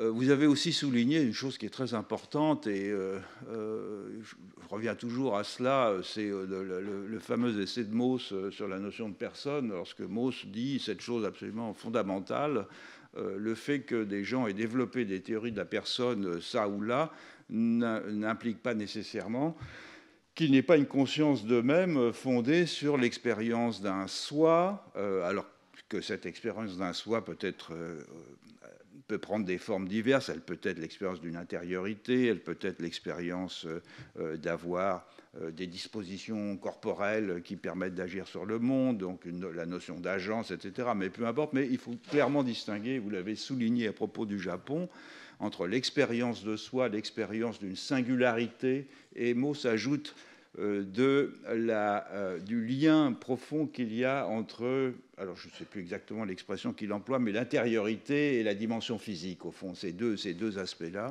Il faut distinguer entre cette expérience individuelle et puis les théories qu'on va développer à ce propos. Et c'est de ce point de vue-là, nous avez donné une magnifique illustration, au fond, de comment, avec la littérature japonaise de l'époque Meiji, commence à être abordée la discussion publique, au fond, sur ce qu'est cette expérience du self, de l'individuation, par des esprits dont c'est le métier, au fond, de rendre public les réflexions qu'ils font à propos de ce genre de questions. Alors,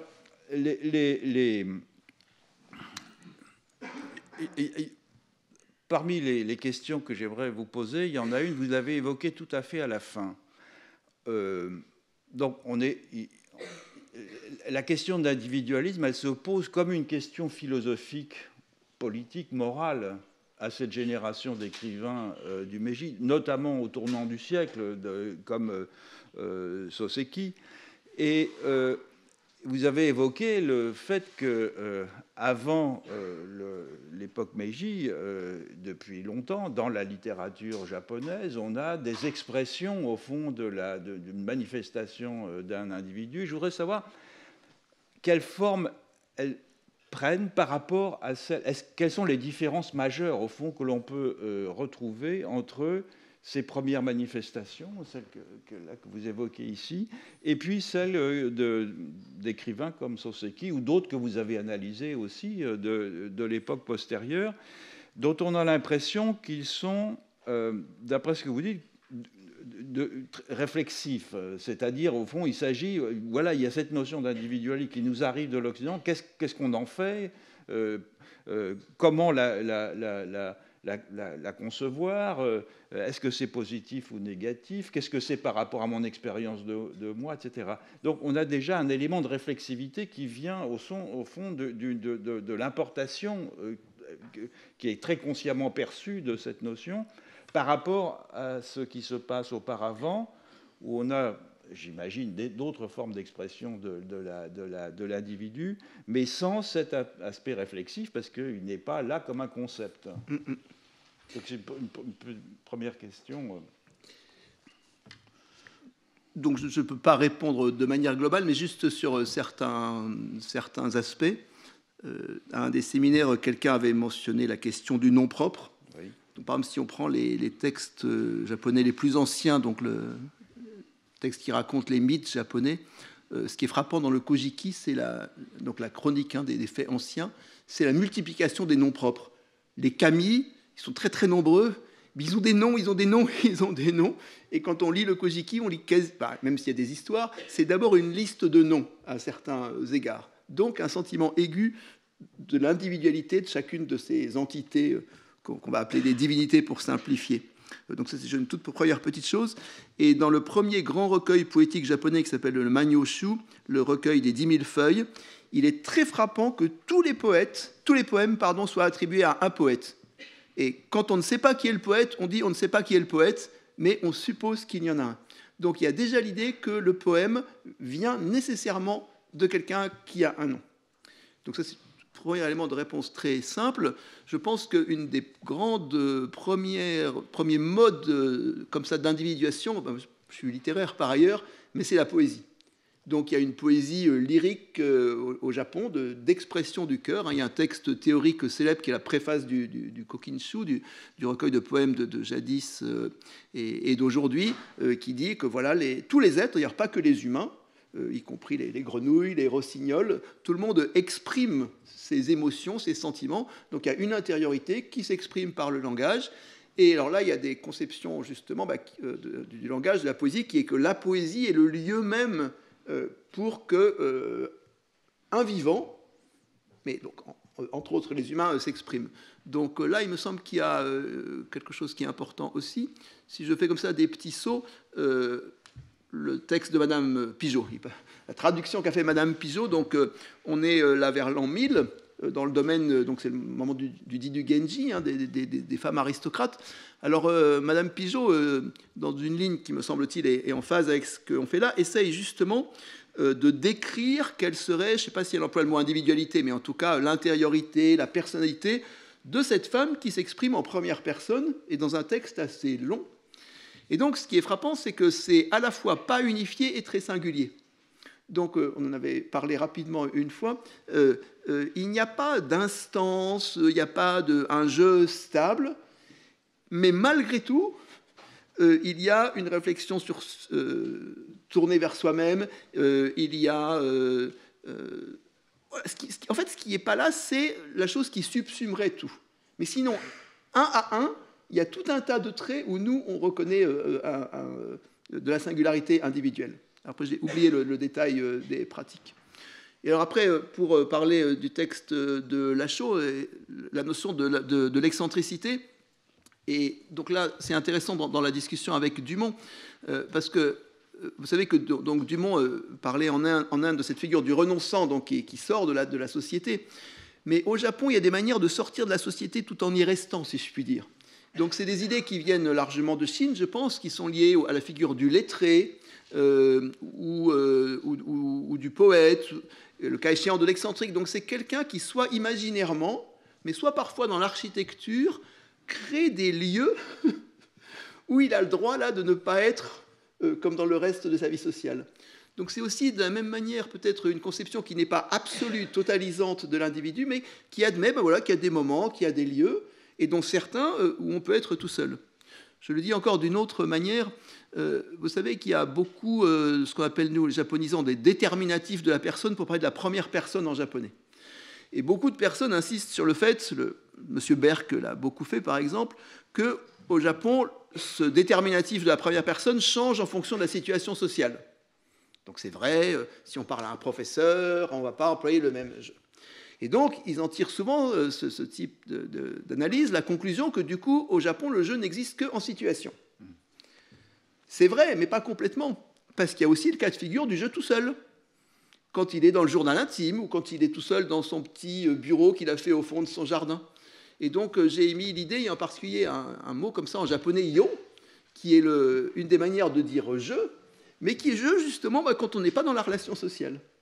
Donc il me semble-t-il que, et c'est lié je crois à ce que vous disiez tout à l'heure, qui est que ce n'est pas parce que l'individu est à la fois individuel, comme disent certains, ou évolutif, ou en relation, qu'il n'y a pas des moments ou des zones ou des parties de lui-même qui ne sont pas singularisées. Et donc, du coup, on est... Mais peut-être, je n'ai pas pu écouter l'exposé de Frédéric Ildefonse la semaine dernière, mais je l'avais déjà écouté en d'autres occasions.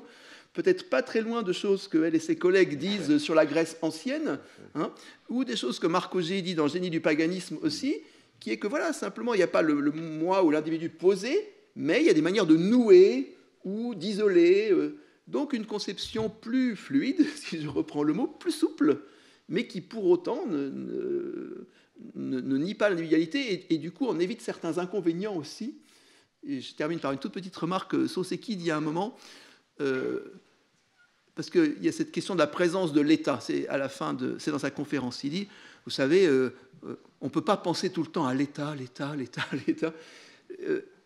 J'ai dit ce plaisir qu'il a à voir que la conscience varie. Il y a des variations, des sensations de la conscience, et que donc, à certains moments, on est, d'autres moments, on est moins, et il y a une meilleure prise en compte peut-être de cette espèce de ductilité de ce qui se passe en un être donné, qui du coup, à certains moments, s'arrime dans des points de singularisation ou d'individualisation. Voilà, très rapidement, quelques réactions. Merci. Vous avez fait allusion à plusieurs circonstances qui rendent possible, au fond, un retour sur soi plus manifeste, et notamment la maladie. Et il y en a une autre que vous avez évoquée, mais sans insister dessus thématiquement, mais elle transparaît dans plusieurs des commentaires que vous avez faits sur l'œuvre de Soseki, qui est la dilection esthétique et l'appréciation, au fond, du plaisir des choses simples, et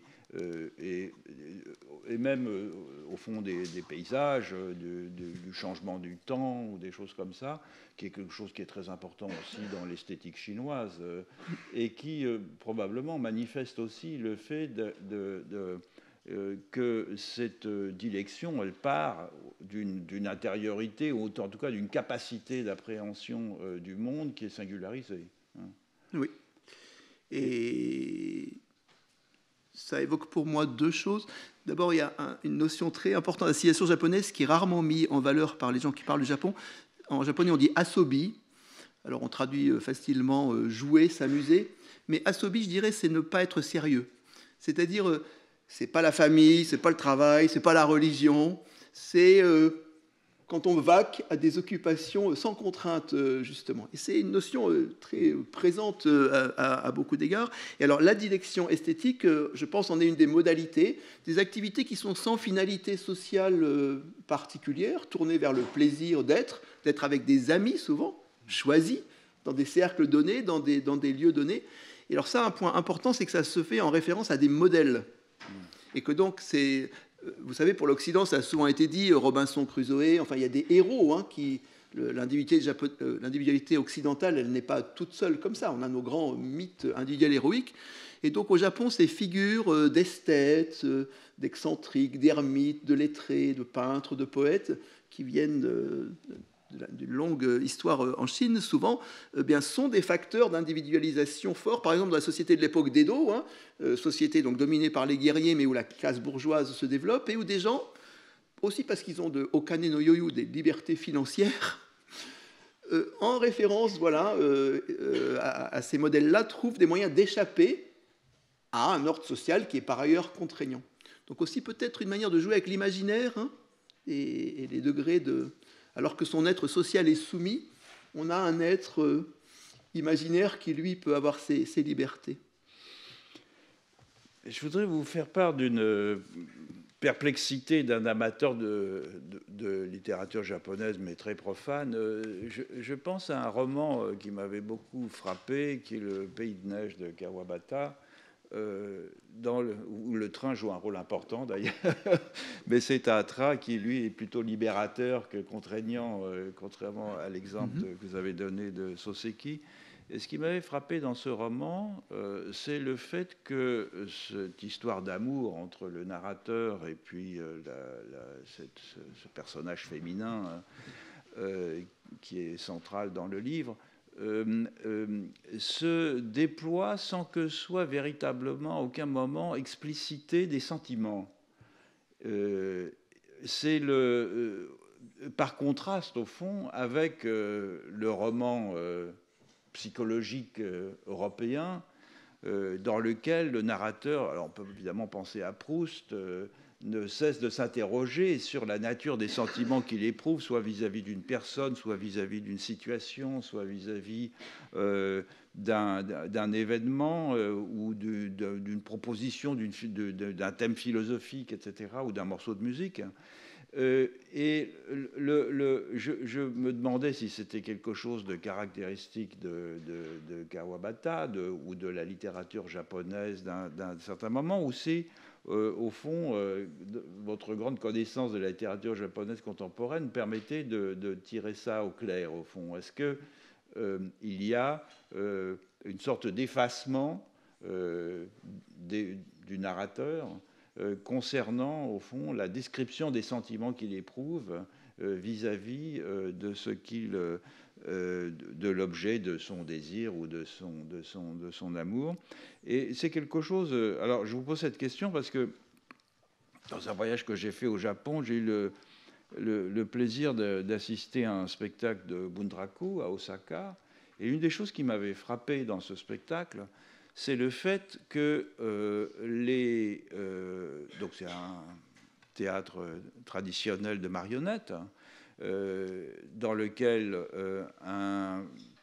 les manipulateurs ne parlent pas, mais c'est un individu qui fait à la fois la description de l'action et qui interprète les principaux personnages représentés par des marionnettes à côté d'un joueur de shamisen qui ponctue en somme l'action.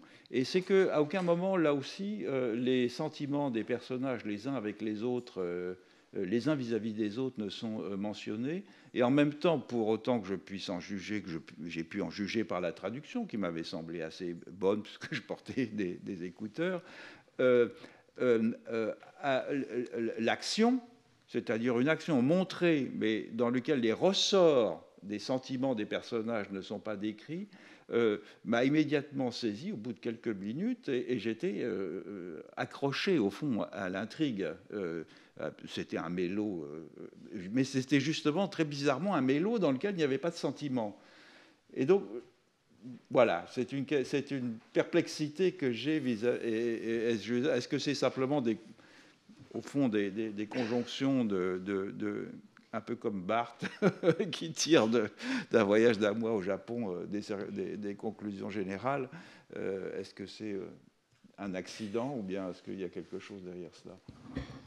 Je réagis juste, hein, je ne suis pas en mesure d'avoir un discours bien construit.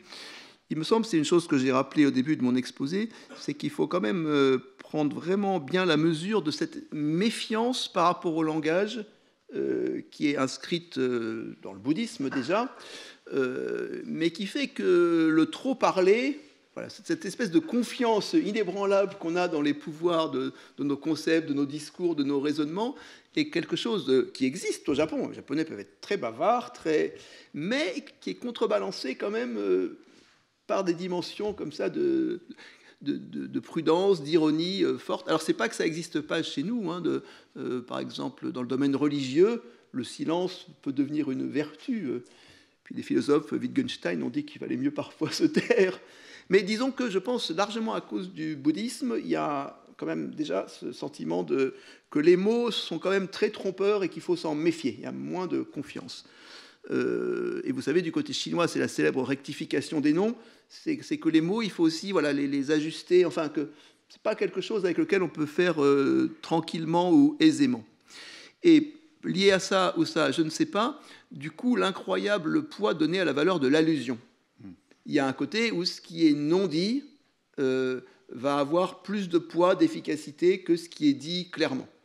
Alors, François Julien, que je peux critiquer à l'occasion, dans son livre sur la valeur allusive, a magnifiquement parlé de ça en contexte chinois.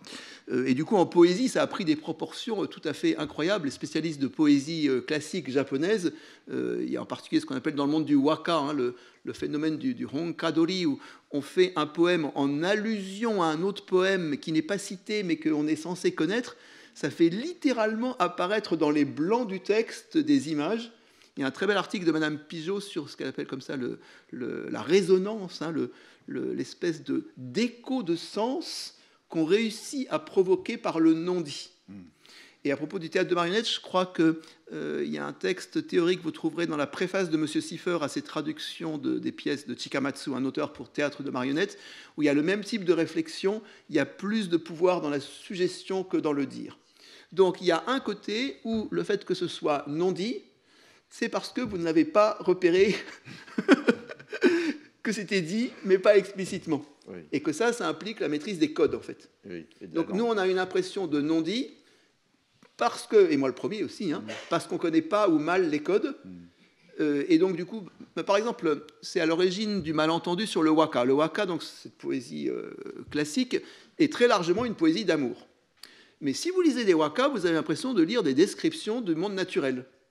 Vous avez des oiseaux, des fleurs, et donc on a l'impression que c'est une poésie descriptive, un peu fade et pas terrible. Mais c'est parce que fondamentalement, c'est une poésie codée qui, à travers le comportement d'oiseaux ou la description de végétaux, dit des choses sur les sentiments humains. Et c'est ce qui, justement, est théorisé dans la célèbre préface du Kokinshu dont je parlais.